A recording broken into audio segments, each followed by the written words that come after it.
Good morning, everybody, and welcome back to Money in the Law, My FM 101.3, Holliston Cable Access, Holliston Hub, with your host, Jay Marsden from the Marsden Law Group. And I'm John Drohan from Main Effort Financial. And we are Money in the Law in our, I think it's our whatever season, 20th, 13th, something like that. Over 10. Quinceanera season, I don't even know. Over 10. We're seasoned. We're seasoned veterans at this. Battle scarred. Well, it's not that hard. I don't know how many scars I have from this, but but I would say, yeah, we've been around the block, with local TV and local radio a little bit. And it's this isn't your first time in front of the microphone. So. I think I told you the story about going down to Hofstra, where my daughter goes to school. My daughter Kendall and hey Kay, and so of course she wants to be a film production major, So they're showing us all the studio space, And I'm sitting there, and I'm like pulling the complete dad move, and I'm like, should I tell him? I remember this. Should I tell him? And she's like, zip it. She's like, there's nothing I want you to tell them less than that. That's right. Please don't make it about you. Please, just leave it alone. But you know what? And I did, and I honored her. I honored her request like a good dad. Yeah. Didn't embarrass her, but the whole time I'm like. You knew it was there. You had that. You had that in your pocket. Well, I'm giving it to her. I'm like whispering it to her in the back, right? Like making her like to the point that she's ready to strangle me. And I'm like, should I say something? Should I say something? I see a lot of this equipment on my radio show. She's like on my own. That's on my own show. Yeah, on my own show. Same. By the way, same on stuff. TV. Yeah. On TV. Well, it's the radio and TV. I've been in the production studio. It's simulcast. Do you know Tom? Yeah, that's right. Of course, joining us today. Speaking of Tom, is none other than Tom Harmon. Tom, how you doing today? Right. All right, we can hear him. He's fired up. He's fired up. He's fired up. He's always fired up. Like I was saying before. So I'm sorry. I was a little bit tardy today again. Well, Jet lag, international travel. We'll go into that shortly. Customs this morning really roughed you up a little bit. Customs was tough. So it was a lot easier than it used to be. Yes. So because I was a little late, I noticed there was a little bit of I won't say attitude, but it was a little bit of an edge. People were a little bit, kind of like, okay, where are you? Yeah. I like are you Drohan late or really late? Yeah. Drohan late or regular people late? It's real because there's different things. We get a couple of buddies that we kind of alter the time-space continuum when we're making arrangements with them, and it's like, what time's dinner? Gotta do. For you, you gotta do dinner's 4:30. What time's dinner for everybody else? 5:15. You know what? And that's and you know what?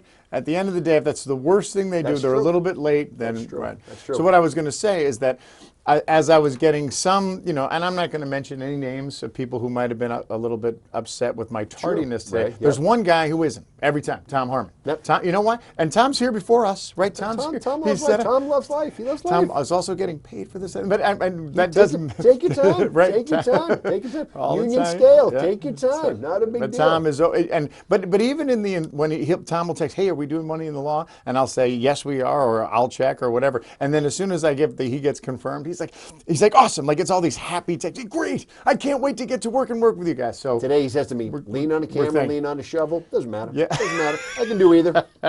Not a big deal. Not a big deal. Union, yeah, that's right. In the union, we have. Guys, he helped filling in that hole. Guys, he helped filling in that hole. What time do we take in our donkey run? Who's going? Who's going? You going? Who's going? What do you got? Who's the new guy? I like the new guy. The new guy goes. You better know what everybody gets, right? Yeah. He gets the list a couple of weeks ago. You don't have that list. You still don't have the list. It was on the back of a rock. Figure it out. You wrote it on the back of a rock. You figure it out. You know that? Yep. Those guys come rolling in with like a 2x4 or the orders on it. Hold on, guys. Let me read this for you. I wrote it on the back of this 2x2. Sharpie and a 2x4. That's right. So it doesn't matter how we get on this conversation, but my question to you is, I'm trying to help. I'm trying to help out for asking for a friend. Oh, yeah, sure. Okay. Given the opportunity, didn't even know it was supposed to happen. Given the opportunity, Billy Joel just happens to be in the same town you're in, and you're looking for something to do. Do you go to the Billy Joel concert? What do you mean? He's in the same town you're in, you're looking for something to do. It doesn't matter. I'm just asking the question. I mean, the only thing that I would miss because of that is if I had some scheduled mandatory surgery that I had to have. And even then, I'd ask. I'd say, Is this how mandatory? And what's the wait list for me to get if I need to? If I want to move this colonoscopy, how easy is that to do? Colonoscopy's nothing. I mean, I've already taken all the stuff, so it's going to be an awkward. It's going to be a tough show. I hope I'm near the restroom, but other than that, I should be good to go. Yeah. Post colonoscopy prep work. Yep, I'll be that's at the Billy Joel concert. Post prep, but before the actual. Hopefully, there's a video Yep. machine in the latrine Yep, so we can that's at right. least catch some of the That's concert. right. Hope they're downloading. This will be available on Billy Joel Radio. I hope. Picture That's clap. right. You sitting on the can clapping like Love yeah, it, right? Yeah. I can hear it all. I can the hear best. it all. All right, that's good to know. All right. You've So answered wait, that. so doesn't matter. So doesn't your, matter. your Doesn't- friend, my friend will. have you ever seen Billy Joel Yes, live? I have. You have. I have Yes. as well. 1,000 years ago. Piano Like, Man, come on, who wouldn't go see him? Yeah. Is he traveling Billy Joel or is it the Madison Square Garden concert? It could be the Madison Square Garden concert, which I think takes it to the next level because now it's a home game. Now it's a home game, and he brings it. It's a home game. For his home game. And so for those of you who don't know, and you know about the Billy Joel, so he has got like, it's almost like a Vegas show in Madison Yep. Square Garden. Yep. And right before COVID, we were on the bubble to go and we missed it. Like Sure. it just, Yeah, COVID yeah. kind of COVIDed it out. So I am dying to go to that show. Yeah. And it's funny. So Haley, where she went to school, where Lily is now, like in that Long Island area, it's Yeah. right. That's Billy Joel's backyard, the old Oyster Bay. It's ground zero, baby, right there. Yeah. And I guess he lives there. I mean, still lives there. Sure, sure. But he lives on some, in some castle on an island or something. right.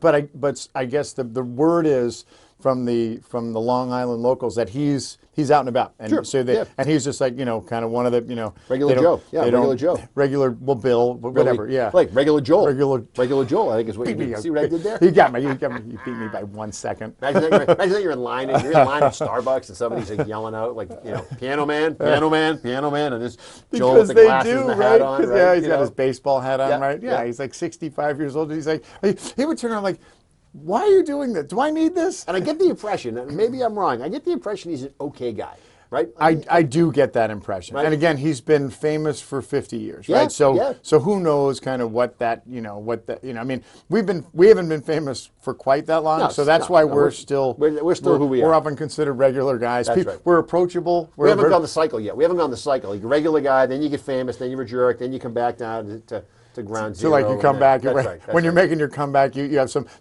candid interviews with Barbara Walters, and you're apologetic about some stuff, and then all is forgiven. Yep, right? I gotta look caught up in the fame and the fortune and the flying around on the private jets and the Yeah. supermodels. It just got crazy, and then here I am back to just regular old money in the law guy. the crowd, the crowd, the fan base. For anybody, I think is always very forgiving, and this is a great caveat to bring me into what I want to talk to today. Oh, but do about, tell.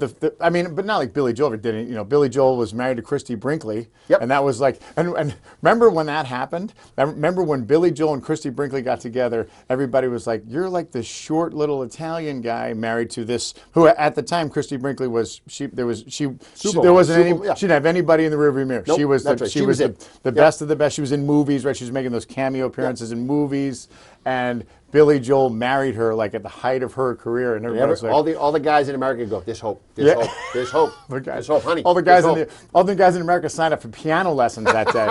They're like, no, I think I can do this, right? Yeah, what's the chopsticks, yeah. chopsticks. Where's all the supermodels? Yep, Exactly, That's right. exactly. It just goes to show, right? Billy Joel was like, yeah. I don't know what happened with that, but anyway, that was. I love deep in the catalog too. Not like the stuff on the surface that everybody knows. That's great. right. But you kind of scratch the surface a little bit. You get into some of that other Well, he's stuff. got so many hit songs, Yep. right? He's got so many like just mainstream mainstay songs that everybody's heard. Everybody knows the words to Yep. them, right? Yep. But you dig a little bit. He's magic. Yep. Good stuff. Good stuff. All right. So when are we going? Is this a? I'm not. I don't know. Is this a Money in the Law I don't have. trip? I don't have. there's no- I thought it was. Fire I'm getting up- invited. Ray, fire up the jet. Fire up the jet. What did you have extra tickets? Nope, I mean, nope, I just brought it up.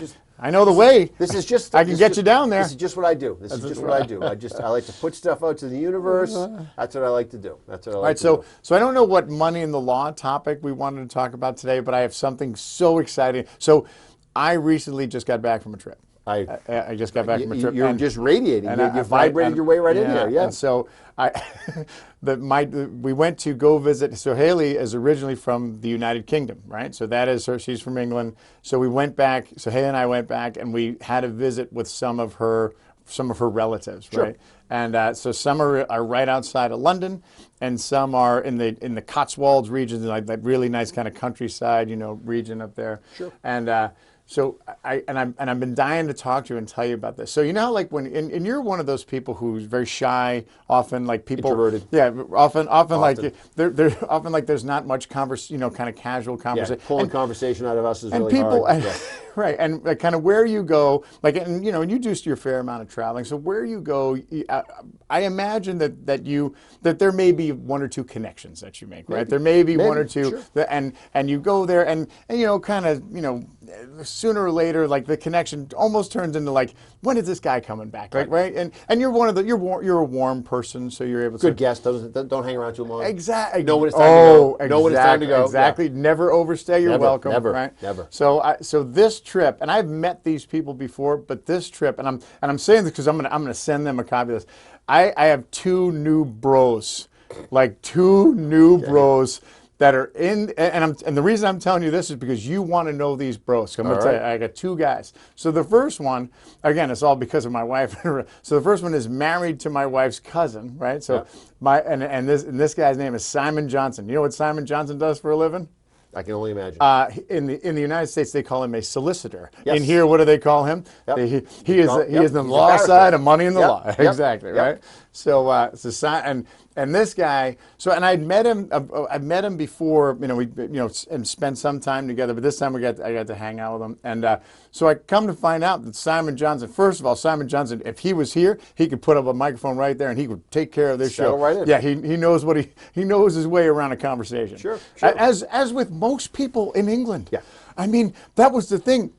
Any place we went, you think you're going to be out of there in 2 minutes. It's 20 minutes later, and we're talking about and Lily's uncle or Haley's uncle, and anyway, Simon Johnson. So come to find out, not only is he, I'm sure he's an accomplished attorney in the United, and he is, but he's actually an insurance attorney, which is even more fascinating because he represents the insurance company. So he's that guy. He's the deal. He's like, oh, let's see what your case really is, right? Let's see what that car is actually worth. But also a music aficionado and a movie aficionado. All right. So I'm like, you would fit right in on our show. You'd be able to hold your own. So if they, and of course I've invited both of my bros to come back and with their families to come back. So if we get here, we can have him on as a guest, and it'll be nothing but fun. So first one, Simon Johnson. Second one is Haley's cousin, and this guy. It's Haley's cousin Scott. Scott Marshall. Scott is he is the son of Haley's dad's brother, right? So, so cousins work. Scott, that's just in case, so I can mansplain that to you. I think it's the same. I think it works the same over there as it does over here. But anyway, this is understood. Go ahead. Scott's and Scott was kind of my bro from the last time, but this is like now he's it. So Scott, of course, I know a lawyer there. Now, let me ask you. So Scott is in law enforcement. Now, in the United Kingdom, what do most of the different system than we have, right? Sure. So most of the police officers, most of them, like the vast majority of them, are unarmed, right? There's no police officers don't carry firearms, right? Except there's a handful of very elite, special, like the creme de la creme that do. Guess what Scott does? Of course he does. He's that guy. So when you talk about crime with Scott, he's like, yeah, we don't really deal, like ordinary crime, like drug crime and this and that. He goes, we don't really deal with that in my unit. Yeah. So great story about Scott. The first time I met him was when 1993. And Scott was maybe about, 5 foot nothing, right? And he was a little kid. And I was a 20-something. I was still in the Army, right? Sure, and I was in somewhat better shape than I am now. And I'm about to go for a run. And Scott's dad says, hey, why don't you go for a run with your Uncle John? Right. So I'm like, all right, come on, Scott, let's go. So, of course, I wear him out. I'm like, come on, you can keep up, blah, blah, blah, blah. Scott now is about 6'4" and could pick me up with one hand and throw me through a windshield if he wanted to. So he often reminds me of that. But So again, could it be any better? Like, I have my lawyer, and then of course if I get in any real trouble, I'm like, hey Scott, can you swing by here? Bring some of the guys. Bring your gun. Just bring the guys. Bring the truck. That's right. Bring the truck around. So what it is. So and then of course we got to spend time. Haley's uncle and aunt are fantastic, and it was one of those trips, and so I can talk all day. I could talk. But that's a different trip. You're not. I mean, you're going as a tourist to a certain extent, but You're there with actually boots on the ground. Well, that's fun, people, right? You got your people over there. That's different. That's a different trip. And Haley's uncle, like, that's it. It's like, it's not which pub are we going to, it's which ones aren't we going to. Let's go to all of them. Yeah, yeah. And it's like, and everything is kind of based around pub. And, you know, that's the one thing that that is different in the United States, is that there's not that. There's not that true. Despite yours and mine best efforts to make that happen. Right. I mean, if anybody's trying to, like, we're trying to help. Yep. Yeah. To try and do what we can to make that. Yes. It's different. Yes. And the beer. You know, all the pubs have the big long pull tap. You know, like and so the beers. It's not as fizzy. It's a different. It's a whole different experience. And you know what it else? The other thing is there's not a lot. I mean, there's craft beers there, but there's not a lot of like those kind of high alcohol content beers. So everything's like around 4 and change. Yeah. So you're like, okay. Yeah. I'm good to go. You don't need to nurse them because they're just very nurseable. Yeah, right. They nurse themselves. That's right. It's like they take care of themselves. That's right. That's right. And before you know it, you have another. You guys gonna have another? Yeah. When you're not at the 9.5 ABVs, like let's put it in a thimble for you, because otherwise you're going to set your hair on fire. Yeah, that's right. I will say this: the one downside, which is why I brought my coffee in today. Sure. You can't get a good cup of coffee in England. No. We looked high, and they're all like, you know, espresso and a latte and a cappuccino and just a good old-fashioned regular coffee. But they'll say, oh, you can get an Americano, but I'm like, there's nothing American about this. Yep, something about it. And that was the thing, is the whole idea of I couldn't be more. I couldn't have stood out more as just like the big dumb American in everywhere I went, and I didn't try and hide it, right? Sure. And so if we were going to meet them there, I'm like, oh, don't worry, you'll see me, because I'll be the American, and there will be you will know, like that, because the people will kind of be moving when they look, they know, especially like in the cities. So one of my questions for you was, when we went to Cork last semester to see my daughter, when she was over there for the semester, the thing that struck me, one of the things that struck me the most, was they don't suffer from the pajamatization of America like we do. Right? True. So over there, it always seems to me like people actually get dressed up. Yeah. For nothing. That just to go outside. Go do stuff. Yeah. Like to actually go do stuff, as opposed to, where's my bathrobe? I got to go run and do something. And that's right. So that's the one thing that I always found fascinating. Yeah. And intriguing. And even on the flight, right? Yeah. So you're on the plane. You know what you're traveling. You know, you got your jeans and your T-shirt and, you know, whatever. Yep. And maybe the T-shirt's clean. Maybe it's, you know, it's borderline, right? It might have got a quick tumble in the dryer. Let's all be honest. It might be your travel shirt, right? This is my lucky shirt. Yep. Planes never crashed since when I was wearing this shirt. This is my TSA clothes. Yeah, right. That's right. And you're sitting next to this guy, and he's tweeted up, right? And he's got his shoes look different than mine. I'm like, why is that? Yeah. Why are you? I want to say, why are you wearing work clothes? That's right. Are you at the office for you? Yeah, that's right. Are you going to a meeting? You know, because as you know that we're going ahead of time, right? Are you going to be doing a lecture on this actual flight, Professor? That's right. Yep, that's right. So it's slightly different. What law school do you work for? That's right. Solicitor? Might you be? So let's take a quick break.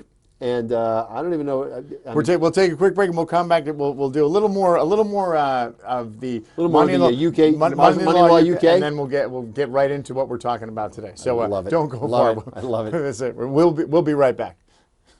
Then we're back. Money in the Law, My FM 101.3. Jay Marsden with the Marsden Law Group. John Droham, Manafort Financial. Tom instructing us, helping us hit our marks, as they say. Helping us work around. So for those of you who are watching at home who may have missed the first half of John during the first half of the show, we've corrected that. You're back. We're not going to repeat it. But we're sitting here talking about Money in the Law UK. Money in the Law UK. Yeah, I love it. And how, I did get a little, I get some good instruction on law enforcement, right? And kind of law, as well as like the general law in general, and how, and particularly, like I said, that Simon is he's an insurance representative for the insurance. Yep. So oftentimes it's like you'll know more of like the people that are kind of bringing the suit against the insurance company. Sure. But then there's the insurance. You know.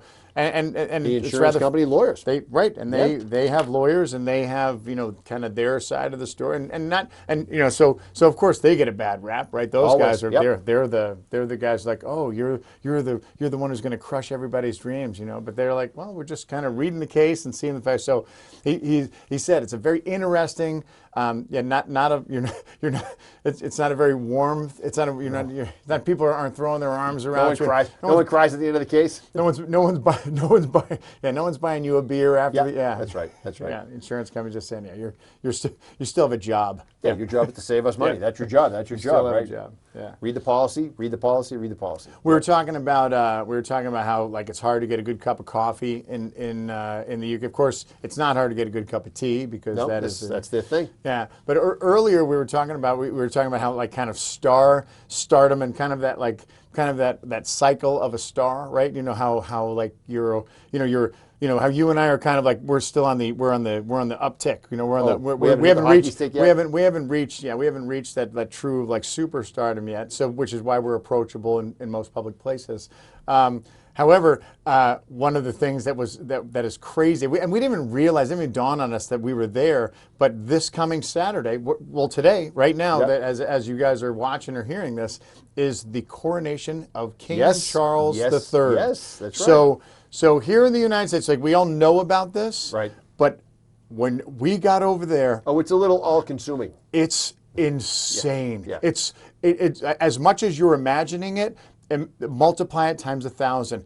Everybody is so all in on this, and you think because over here it was just kind of on the tail of this. It's a news item over here of the Meghan and Harry, right? Sure. So that was a big thing, right? So the big Netflix program, and then the book by Harry. So everybody here is kind of like Meghan and Harry, the royals, they've kind of kicked them out. Meghan Markle and Harry, Prince Harry, they've kind of they've broken away for all the right reasons, right? Because the royals are over there, they're like, this is the king is back, right? Yeah. And it's his picture is everywhere. There's banners everywhere. Every single town that we drove through is having a coronation bash in their town. Sure. We were in London, and we got to see in London. We got to see like kind of the Pall Mall Road, but it's all closed off with a trillion flags of like all this everything, right? So Scott Marshall. How often does it happen? Oh, this is the first time in 70 years. Yes. 70 years. So they are not messing around. Yep. And so then there's like kind of the argument from the other side, like why are we putting so much time and effort? Why are we spending so much money for everything and all the hoopla about it? And the English, at least in general, in the talking that I've in the people that I met, everybody's like, no, this is awesome. Yeah. And you know who says it's the most? I'll tell you, the one guy who's the best is the king himself, because Charles is like, I'm the king, right? Well, but think about the history, right? It's- You see it rolling up, right? What are they talking about? What's the big stone seat that they're bringing in? The seat of destiny. Yes. Seat of destiny, which goes back to, wait for it, I think earlier than 1200s. Right. I mean, 1200s. Right. It's like, you think something's old in the United States, like, oh, this house was built in 1790. Like, that's not those last week in England. That's right. That's right. I mean, stuff over there is ancient, and ancient in a way that's like, ancient as they weren't just all running around in the dark, right? No. Legitimate civilization. Oh, yeah. All the way back, right? Legitimate 1066, Battle of Hastings, Yeah. right? Pick all these numbers out of historical context, and then they're like, yeah, this is kind of a big deal. This is kind of a big deal. This is a big deal, and the way we've evolved, because again, it's not like the king's in charge. It's not like the king has the same kind of like Right. king rulership they had. But we've enabled to be able to keep the king and all of the stuff that kind of goes along All the with it, trappings that go with it. everything that goes with it, and still be a democratic country. Yeah. And we're a democrat, and we're with allies in the United States. And we're like, Yep. oh, by the way, we had a king that waged war against the United States, and we're buddies. We're buddies. Everything's fine. World War I, World War II, we're back. We're pals. Yes, we're back. We're Yeah. buddies. That's right. We saved the world. Yeah. Right? Saved the world in World War II. Now we've all been close friends for a million years. Sure, we have our disagreements like everything, but here we are. We have as much disagreements, I think, as you and I have disagreements. Well, but I think you see it in the historical context. The United States is only 3 generations old. Exactly. Right. Right? Three real generations of of established post Yeah. post Constitution United States. Yeah. So you hear that and you're like, okay, they might know a few things. Yeah. Yeah. And yeah. and it's funny how how he's, and we were talking about kind of because you think about our history of Prince Charles, right?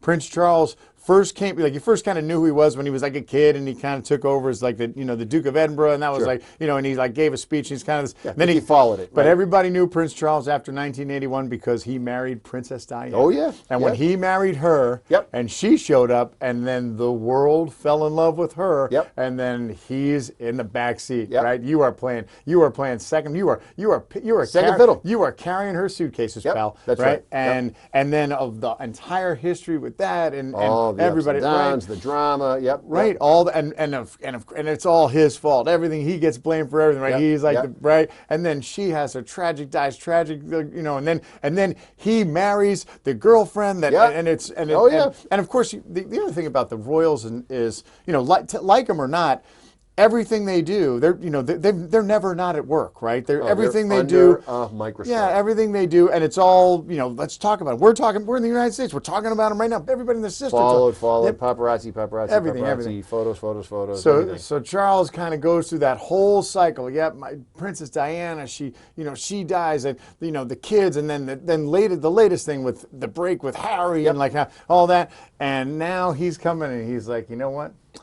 How's everybody? He's going to get up there and he's going to give the old this thing on. It's a waiting game. It's a waiting game. Like, and I waited. Look who's back. The king is here, and people are going to. God save the king, baby. Oh God, it's truly remarkable. It's fascinating. Fascinating. It's fascinating when you look at the org chart.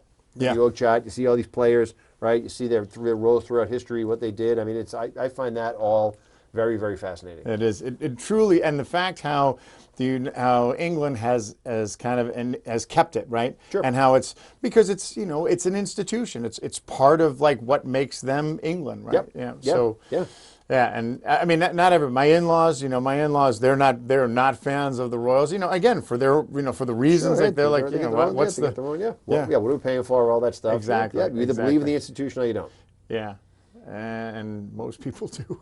That's good. Hey, it's great. You gotta believe in something, right? You got to believe in something. All right. So so right now the coronation is as you're listening to this, it's happening as we speak. It's happening as we speak. Don't turn us off and watch it. Put it on simultaneously. Yeah, we could be simulcast, right? Like Good Morning America, like you and I are in the corner. Actually, right? I can't believe Tom didn't fly us over for the coronation so that we could be there and as part of My FM 101 press corps. Why are we not, a couple of passes. Why are we not here? Tom, right? It's not too late. It's not too late. So the last cool thing about the coronation. So Scott, of course, is because they're the high security guys, Sure. and he's saying, oh yeah, we're our job is we're doing some work on the following day. There's an event at like the Royal Palace that the security, and he said, yeah, so I'm going to be pulling security for a couple guys that you may have heard of, like Tom Cruise is going to be there, Katy Perry, and I'm like, you're kidding me.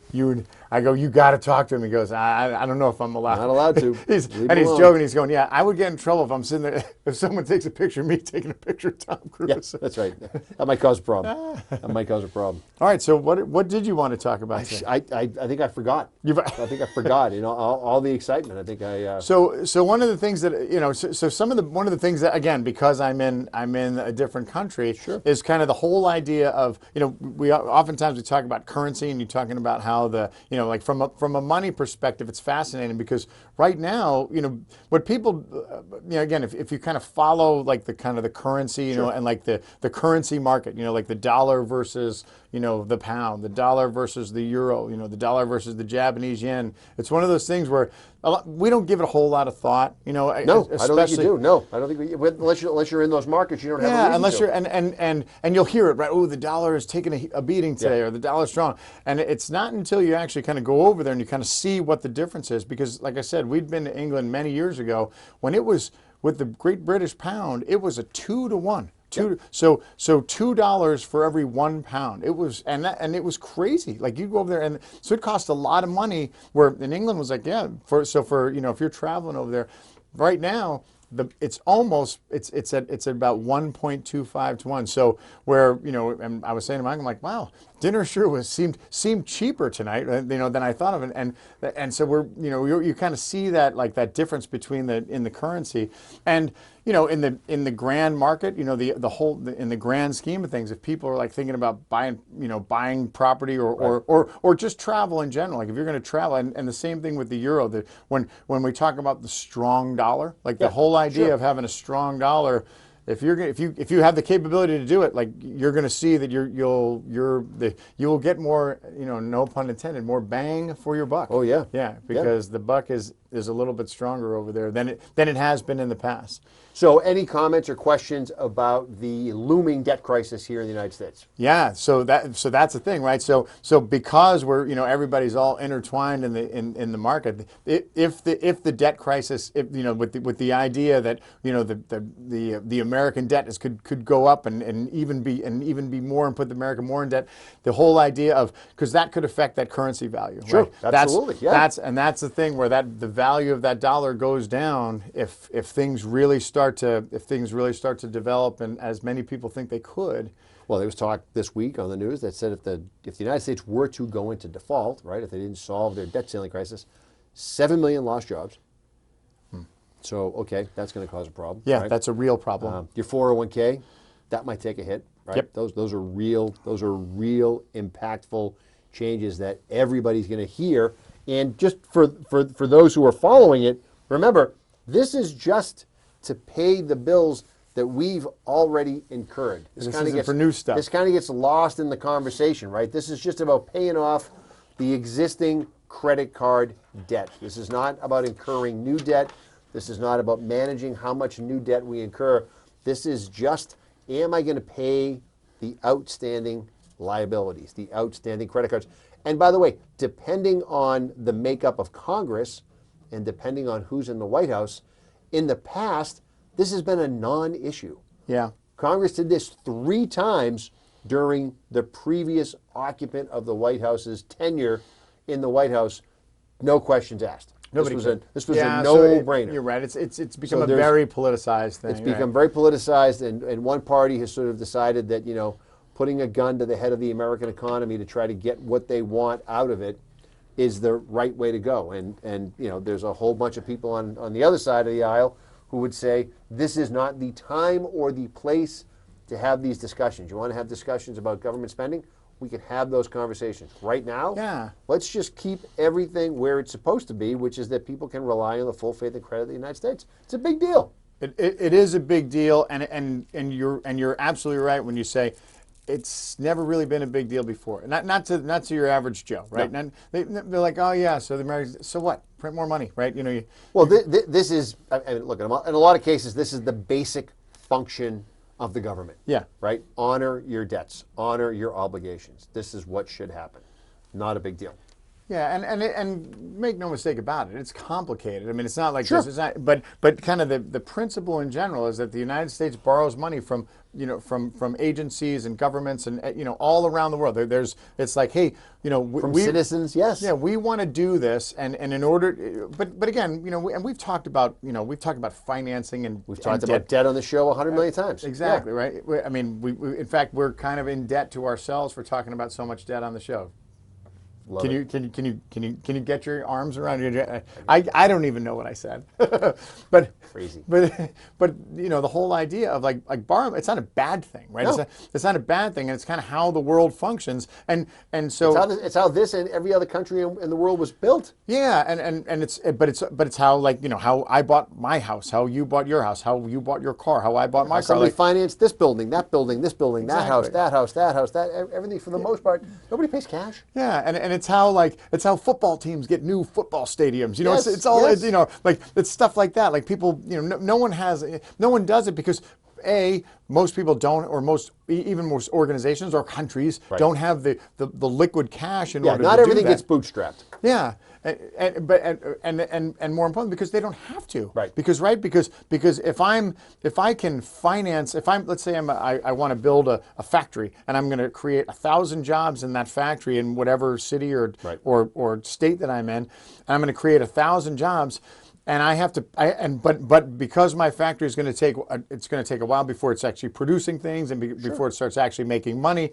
Guess what? I'm going to borrow the money to build the factory, and then I'm also going to borrow. I could borrow some money or use some of the cash that I would have used to build the factory to pay the people, to pay my 1,000 employees. Right. So it enables me to get my business off the ground, start producing things. It becomes a multiplier effect. Exactly. So I mean, think about buying a house if you had to come up with the full amount. You can't. Right. Think about what that do to the economy. Right. Yeah. I mean, you would come to this on your own even if you tried to go around it. Yep. Right. At some point, somebody would say, "This is kind of ridiculous. We're not moving any houses. Yeah. So somebody's going to finance this, and there's a whole industry behind it, and let's create it." You'd have to do it. Yeah, and you think about, right, and then, but like you said, then think about how the ripple effect in the rest of the economy. All my money goes into me to saving to buy my house. Right. I can't, I can't go shopping at this store. I can't. I'm not going to dinner. Yeah, I can't, spend money at this restaurant. I can't support these arts. I can't send my kids to these after school programs because I don't have the money, because I have to buy my house, right? Yeah. Or the alternative to that is somebody who does have money buys all the houses, and guess what? You pay rent to me, and it's the whole like Pottersville, It's a Wonderful Life. We can't afford to buy a house because we're spending so much money in rent. If only we could come up with, and you would naturally find yourself in the same exact place. I'll tell you what, you have to come up with all of it. Give me this much. Yeah. Car, give me this much. Tuition. Yeah. Right. Imagine if you had to go and front the entire, sure, your kid can come to school. Here's $250 grand. Yeah. Yeah, but I'm trying to buy a house. I'm trying to buy a car. Well, all right, then forget it. Right? I'm trying to feed said family. Yes. Yep. All of it would fall apart. So you're right. Debt is the foundation of a lot of things that we do. And so how that ties into and countries do the same thing. Like governments do the same thing. Governments need to finance programs. They need to sponsor. They need to sponsor. They need to borrow money in order to instigate business or instigate global business, right? Yep. Collateral business that the government is able to subsidize. So the United States debt right now is in in this kind of precarious position where there needs to be a way to kind of solve it. And it was funny you mentioned before about the about the United States credit card. I was wondering if you had that credit card number, just the number with the expiration date and that CVV that code. Yeah. Who keeps that? Yeah. Yeah, because if you had that, I would want to buy a couple things on Amazon well, right now. One of the solutions to solving this, if Congress can't get their act together, is they want the United States Mint to mint $1 trillion coin. $1 trillion coin. So, imagine standing around and you're like, hey, I'm trying to get a Coke. Some change on you? You're like, yeah, hang on 1 second, right? No. You're already bummed out now if you accidentally confuse a Susan B. Anthony dollar for a quarter. Because those are so common. Right? Yeah. So you're so mad that everybody's got those in their pocket. All I have is these Susan B's. So you're mad about that, right? You remember when that was a thing, right? Yeah, I was a paperboy. I remember when that was a thing. You'd be scouring your quarters to see if you got one of those. Did I get one? So now, right, and then it was like a gold doubloon, right? Then you accidentally drop $1 trillion coin in the Coke machine by accident. What does that $1 trillion coin look like? I'm assuming it's bigger. I'm assuming it might be a little more sizable. Like a hubcap size, right? A good solid, a frisbee. And somebody's dragging that thing around, right? The president, right? And is it made of like gold? Because it's not platinum. I don't know what it is. But whatever it's made of, it's got to be worth something, right? Where some jamoke will be like, he'll take it to a pawn shop and hey, how much I give this? Well, it's pure gold. I'll give you $5,000 for it, right? Sold. Yeah. I'll take it. Yep. Bought this at a yard sale. Yeah. Thought it was hanging on the wall, right? Happens to be worth $1 trillion. Right. So let's take a quick break because I have some great ideas about what I'm gonna do with this $1 trillion coin. All right. And how I can use that to better my business and just better my overall lifestyle. Right. We'll be back to talk about the $1 trillion coin. Yeah, because it doesn't exist. Not yet. But we'll be right back. All right. Long live the king! And we're back. Money in the Law, My FM 101.3. Jay Marsden here from the United States of America. John Drohan just flying in from the UK, putting another stamp in the old passport there. And we're talking a hodgepodge of things today. We're talking about the coronation. We're talking about the wonderful folks over in the UK and their penchant for personality and their penchant for hospitality. We're talking about the impending, dooming, glooming debt crisis that's coming up. By the way, one of the things they were talking about today was they said, well, the Treasury Secretary Yellen says we get a month. We get a month before things get weird, right? But in a month, things are going to get really weird, right? Things are going to get really weird in a month. And then, of course, as you're listening to this, as you're hearing this, if you're following this on the news, what you find out is, if you haven't paid attention to this, is we don't have a month, all right? Because Congress goes into recess, or the Senate, I think, goes into recess May 19th. Yeah, they wrap it up. So we get like 2 weeks. And you try and get those guys to put in a little overtime. Right. It doesn't happen. Good Lord, forget it, right? Yeah. So think about it. So it's a government worker thing, right? Yeah. Here you have the financial, the full faith and credit of the United States of America, right? So put that into context. Arguably the greatest superpower in the history of the world. Just put that into context from right, and we're not even talking about military, just talking about money, right? Let's talk about like who is the predominant consumer of the world? You and me, the America. America's economy is 70% consumer spending. Right, 70% of the United States economy is consumer spending, and most of the stuff that you buy is not made in the United States. So do the math. So 2 weeks away from going on vacation, right? Congress, which by the way gets its paycheck from who? Us, right? Gets their health care benefits from who? Us. The American Gets taxpayer. their office space from us. All right, is sitting around trying to figure out whether we're going to play hardball with the full faith and credit of the United States reputation on the global marketplace. Yeah. So what happens if the U.S. if the U.S. economy, if that goes south, guess what? Guess who else is going south? Everybody. Yeah. Everybody else.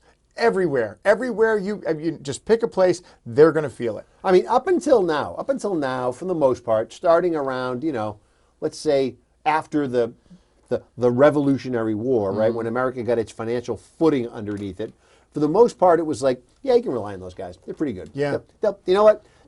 They'll do everything they can to not do it, but when push comes to shove, they'll do the right thing. That was always the case. That was always That's always what it seemed. It was always the rap about the U.S., right? It might take them forever to get there. They'll poke you a little bit. They'll look at every other option in the world. Yeah. They'll try to do everything else they could possibly do. Yeah. But when push comes to shove, when it has to happen, they'll do the right thing. Right, it's like borrowing money from your dad, right? He's like, well, can you do this? Right. At the end of the day, if you really need it, he's going to give it to you, right? He's going to look you. Yeah, I need $20. He's like, well, I don't know. What'd you do for this week, right? So now here we are. I mean, I think and we've been here before, but I think we're here now at potentially one of the real times where this could really go sideways, because there are people who are willing to play ridiculously fast and loose with this concept. Yeah. And I'm not sure that they're doing it because they're doing it because they want to do it. I'm curious about whether or not they really understand the implications of playing around with something like this. And that's the problem, right? And you brought up before, you said, look, we can figure this out. Let's get the smart guys in. Let's get the smart people that actually know about this, and not like a United States senator who's been briefed on it, or a United States congressional representative who kind of knows about it. I mean, like your aide, aides, whatever. They don't get the economists, get the people who know. Yep. Get the people, and even better, get the people who know, who have done this before, who have seen this, who are in the system. And that's one of the things about the American government that I've always that's always made me feel a little bit safer, right? So no matter who gets elected, whoever the elected officials, whoever the majority party is, there's always this underlying foundation of the people who know how it works. They're going to put a bunch of smart people in a room, and those people are going to say, well, this is what we think you should do, and here are your options, and if you don't do this, bad things will happen, and if you do this, good things will happen, or at least more good things will happen, right? So which way do you think we should go? And up until now, most folks in that room have said, we'll choose the good things, right? We're going to move in that direction. That's in the best interest of all 330 million people that we're supposed to be sort of here on behalf of. Let's do that. That works, right? 330 million people, and then everybody else, right? And then everybody else, right? The working class guy who's in Slough, England, or the guy who's working in the Ukraine, who's like, hey, how is this going to affect the fact that right now my country is at war? We need more equipment. Yeah, and we need to be able to keep getting this. No, we just need food. We just need some water. Are you able to do that? Right? Yeah. And think about where it puts us from a from a national defense perspective, if all of a sudden, I mean, right now they're saying, well, we're going to have to stop paying the military. Yeah. Right? Those, and that's, that's bad for a whole bunch of reasons. I'm not worried that there's going to be pitchforks and torches. I can't imagine the morale. But not good optics, right? Not good optics, right? Yeah. And then other countries around the world say, you know what? Smell the weakness, right? Yeah. Smell the issues that are coming, because you know what? There's a real opportunity for somebody, right? I mean, remember, the world is not always full of good actors. There's bad actors out there, and this could be a real problem. Right. So then it invites a little bit of like somebody who's a little more bold and brazen to take some chances. And again, this could be nothing more than, and again, what's been America's primary enemy over the last 23 years, or more, it's terrorism, right? So it invites kind of that, oh look, things are looking a little bit unstable there.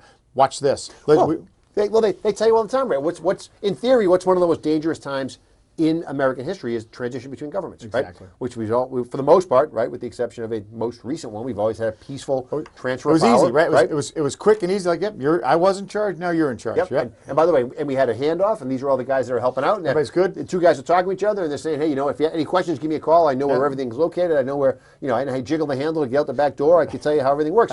And they got each other to rely on, right? Now you're in a position where if we have this problem, and then America takes its eye off the ball to solve this horrific financial crisis that you find yourselves in. What other things are they unable to pay attention to because they're busy dealing with this self-inflicted wound? Yeah, and again, it's self-inflicted because if it gets bigger than it needs to be, if it gets to be more consumer or it gets unsolvable, it's politically driven. Yeah. And if it's politically, if that's what it takes, if that's what like that political entities are willing to do in order to get to get into power, to get in a position where they could afford themselves more power, then it's at the expense of the American people and potentially the entire world. So the fact that the people even contemplate it is lunacy, is what it is. I mean, the fact that you don't just say, look, let's solve this problem right away. Let's take care of this.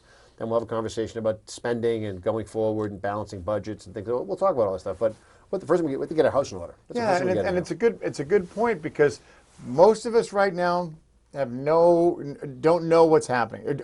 It's not affecting us. Right. Like, the gas prices are still the same. Yeah, there's still some inflation. Things are. Oh, I still have a job. Yeah. Right. They appear to be moving in the right direction. Inflation seems to be coming down. Yep. Yeah. Things are moving along. Right. Yep. I watch the news. I see this. I see that. Right now, this guy likes this guy. This guy. But at the end of the day, I get up, I go to work. Not much has changed. I got soccer on Saturday. Yep. Not much is going. Listen to Money in the Law. Make sure I get all my stuff lined up from there. Money in the Law, right? Yep. By the way, I think I can speak for Jay. We will through any type of financial regardless crisis, of what happens, we'll be here to be your voice. You know what? We will be the voice. We will become because everybody else won't be getting paid. This will turn into a war room. Exactly. That's what'll happen. We're going to need to fire up the coffee pot. You know what? We're going to need to take that glass out right now. Cases of whiskey. Let's get it in here. Let's get through this thing. Cases of whiskey at the end of the day, right? Let's get some work done first. Let's get through this thing. Let's get through this thing. A couple of cases of whiskey might solve this debt lock problem the door. right now. We need to have the Milford SWAT team like surrounding this place. Right. Nobody in, nobody out. Yep, we'll be on the roof like the Beatles, right? That's right, man. You playing too. up on the roof. That's right. Because we will remember to bring our guitars. You'll get your 12-string restrung. There you go. Yeah, I'll know more than one song. Get that all and we'll worked be out. good to go. Get that all worked out. By the way, speaking of Money in the Law music, which is like the other part of our new part of our show, I recently received an email saying that they watched our version of Southern Cross? Of Southern Cross. And they were moved? Or they were sickened? No. They were they thought it was absolutely fantastic. Nice, and then the picture. Well, you saw the picture that Ray took, the black and white picture. Yeah. I mean, that's on the back of our album. Yeah, that looks like that's music coming together right there. That's being right. That's our origin story. All right. So there. And so you know, I missed last week's lesson. So having a lot of string time, since I've been away. So I do have a lesson today. So I'm back. I'm going to learn. I got a couple more. And in fact, I even write down songs that when I hear one, I'm like, I think I can play that. I think I can play that, right? Yeah. You got it too. Right here on my phone. right, well, Here's listen- my set list. It's right there. But are it's these- a constant work in progress? Yeah, because again, nothing too complicated for me because you know kind of my level. Oh, yours is much longer than mine. Yep, there it is. Yep, there it is. Always in process. Set list is much always longer in process. Yep. than mine. Yeah. Yep. We went on the Set Cape. We went on the Cape last week, and I said to my wife, maybe I'll try to pick something up on like a Thursday night, 7th tonight. You said that, Not a right? lot, You not a said- lot. you said Dive that, in, right? Dive back in. Yep. Dive back in. And you know what it is? It's almost like you know, if you're playing a sport, the way you really get better is actual like live speed. You want to run the marathon? Yep. Sign up. Live Get a speed. number. Get a Yeah. number. Now you're running the marathon. Yep. Right. When you're playing at game speed, Yeah. then that's how you know. It's practice is one thing. Yep. Game speed is Yep. another. Yep. I'll come down Full and see pads. you. Full pads. You need full pads. I'll come down. I'll come down and see you. Sure. Yeah, I'll Yeah. come down and Yeah. watch that to make sure that you stay out of trouble and that that. Well, Cape Cod Cigar will be participating in another event this summer. Really? Coming up. Yep. Next month. We'll talk more about that later. Oh, okay, good. Yep. Talk more All about right, that later. I think we can wrap this up. Yeah, I think- given our questionable commercial breaks today, I think Ray's got more material in his hands than he knows what to do with. He's got it. This is another one. This is another one that shows people are gonna call in about. They're Radio gonna say, gold, baby. Yep, Radio more gold. All right. So once again, thanks for joining us on Money in the Law, My FM 101.3, Holliston Cable Access TV, the Holliston Hub. On behalf of Jay Mars, I'm John Drohan. We'll see everybody next week. Long live the King. Have right? a great week. Yeah. Oh, and by the way, happy Cinco de Mayo. And happy Cinco. Today's a 6th of May, though, right? Yeah, Cinco de Mayo was That's coming up. I missed that. Are you gonna have another one of those We'll see. parties? We'll talk. All right. We'll We'll talk. see everybody next Have a week. great week, everybody.